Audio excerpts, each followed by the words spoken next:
All right, let's get right into this. For what feels like forever, the story around Jeffrey Epstein has been all about conspiracy theories.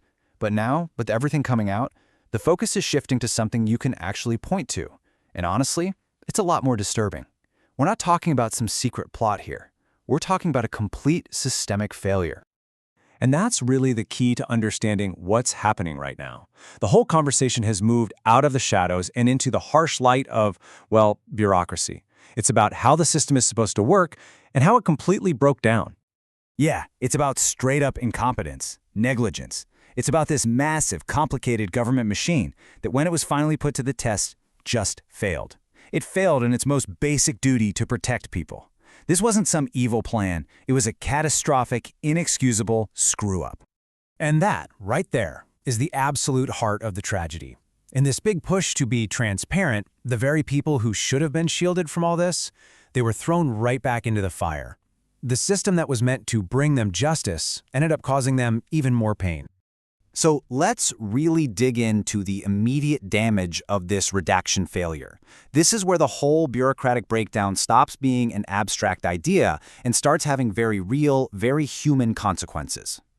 According to the lawyers for the victims, we're talking about nearly 100 women who had their private, incredibly sensitive information just put out there for the world to see. This wasn't one or two little mistakes. This was a massive breach of trust. And the reaction had to be swift. I mean, think about that.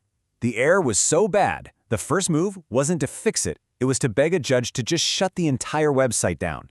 That tells you everything you need to know about the scale of this disaster. And let that sink in for a second. Irreversible. We all know how the internet works. Once something is out there, it's out there forever. For these victims, a simple clerical, procedural error means their trauma is now permanently public. That's something they have to live with.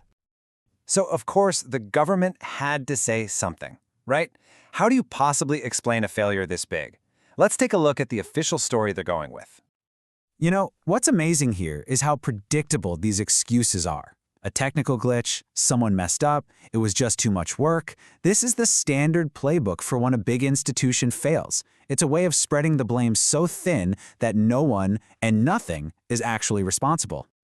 And this really just lays it all out. The promise, the thing they said they were doing, was government transparency. A good thing. But the reality, what actually happened, was negligent exposure. The process they used completely destroyed the principle they were trying to uphold. And to be fair, when they talk about the scale of the release, they're not kidding. We're talking about a paper trail that is 3 million pages long. Just try to picture that. An absolutely insane amount of information to go through. And they threw people at the problem. Over 500 staffers were apparently assigned to tackle this mountain of paper. So this wasn't an issue of not having enough bodies in the room. This was the system itself, the process buckling under pressure it just wasn't built to handle. And you can actually see the cracks forming before the disaster even happened. They were months late with this release. They completely blew past a major deadline in December. That shows you the system was already under enormous strain, which makes these kinds of awful redaction errors almost predictable. Okay, so besides the horrific harm done to the victims, what else did this giant document dump actually tell us? Let's zoom out a little and look at the bigger picture and the fallout that's still happening.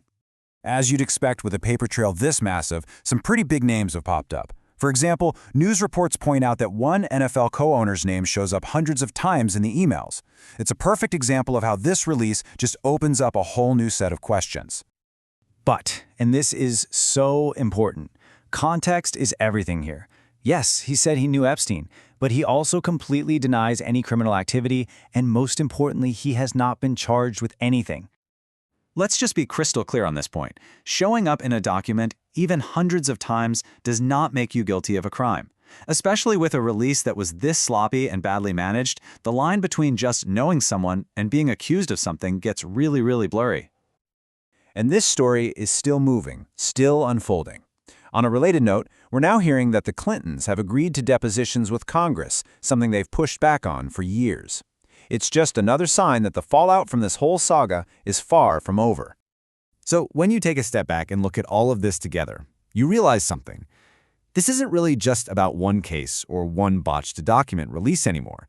What we're actually watching is the entire system being put on trial. And the Epstein case, unfortunately, has become the perfect poster child for a failed system. You see all the symptoms. Number one, the bureaucracy's first instinct is always to protect itself. Number two, the very processes that are supposed to get justice, like reviewing this paper trail, end up hurting the victims all over again. And three, by the time any real transparency shows up, it's so late and so messed up that it barely even matters. So let's just call it what it is. This isn't some noble pursuit of justice. This is frantic, chaotic damage control. It's a massive institution trying to clean up a mess that it let fester for decades. A mess buried in a paper trail so huge they couldn't even manage to release it without causing more harm. And I think that's the one big, uncomfortable question that all of this leaves us with. This massive paper trail, these devastating redaction errors, this accountability that comes years, even decades too late, it all makes you ask, when justice is this delayed, this compromised, and this painful, what is it really worth in the end?